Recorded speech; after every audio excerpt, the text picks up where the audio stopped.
જય માતાજી ભક્તિ ચેનલમાં તમારું સ્વાગત છે। હું જેઠવા જયપાલસિંહ।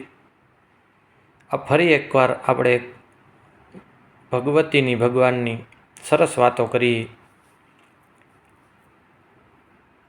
શ્રાવણ મહિનો આવે અને શિવને જળ ચડાવીએ ત્યારે ઘણા લોકો એવું કરે કે ભગવાનની ભક્તિ કરતા હોય, ભગવાનને ભોળાનાથને રાજી કરતા હોય ત્યારે એક મહિનો ધ્યાન રાખે એમ કે ભોળાનાથ પ્રસન્ન થઈ જાય અને ભગવાનને રીઝવવાનો પ્રયત્ન કરતા હોય।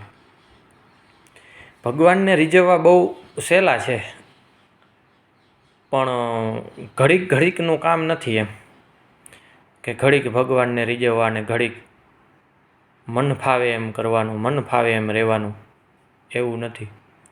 અમુક લોકોને ખોટી આદતો હોય, દારૂ પીતા હોય, મચ્છી મટન ખાતા હોય કાંઈ, તો મહિનો એક મૂકી દે, ચાલો ભોળાનાથ માટે એક મહિનો એક મેં આનો ત્યાગ કર્યો એમ। પણ એવું નથી કરવાનું। ખરેખર અધૂરું શું કરવા આપણે ભગવાનને અર્પણ કરવું જોઈએ? ભગવાન તમે એક લોટો જળનો ચડાવશો તો ભગવાન ખુશ નહીં થાય, પણ કર્મ એવા કરો જેમાં ભગવાન ખુશ થાય। કર્મથી વિશેષ કાંઈ નથી।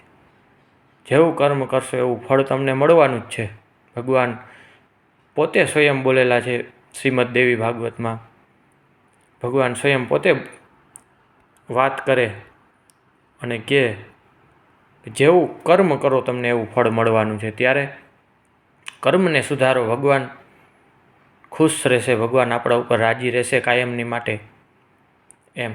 એક મહિનો નહીં પણ સતત જ્યાં સુધી આપણા શ્વાસ ચાલતા હોય ત્યાં સુધી। અને અમુક લોકો શું કરે, ભક્તિ કરતા હોય, ગળામાં રુદ્રાક્ષની માળા હોય અને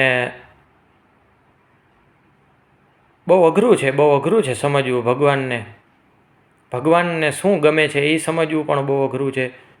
ભગવાનને કેવા હોય તો ગમે એ સમજવું। ઘણા લોકો એવું કરે કે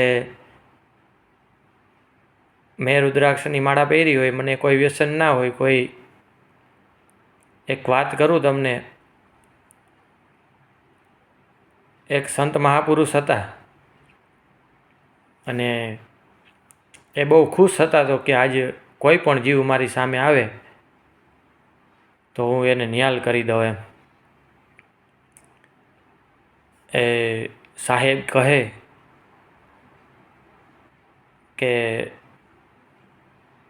એક મુસલમાનનો દીકરો એની સામે જાય છે અને કહે છે કે સાહેબ, હું તો આ જીવોને કાપવાવાળો વ્યક્તિ છું, અને હું કાપીને ખાઉં અને આ જીવની હત્યા કાયમ કરવાવાળો છું। ત્યારે સાહેબ કહે છે કે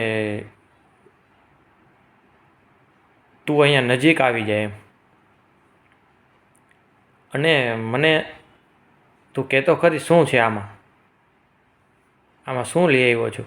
ત્યારે એ અબોલા પશુની હત્યા કરી અને એમાં એક થેલીમાં એ ભરીને સાહેબને બતાવે છે। ત્યારે સાહેબ કહે છે કે હા, આવા કર્મ નથી કરવાના એમ, અને એને પાછા સાહેબ જીવતા કરી અને આકાશમાં ઉડાડે છે। ત્યારે કહે છે એવી જ રીતના એમાંથી સમજવાનું શું છે કે ખરાબ વૃત્તિવાળા લોકોને દૂર નથી કરવાના, એને નજીક જવાનું છે, એને સમજાવવાના છે કે તારે આ નથી કરવાનું, તારે આ કરવાનું છે।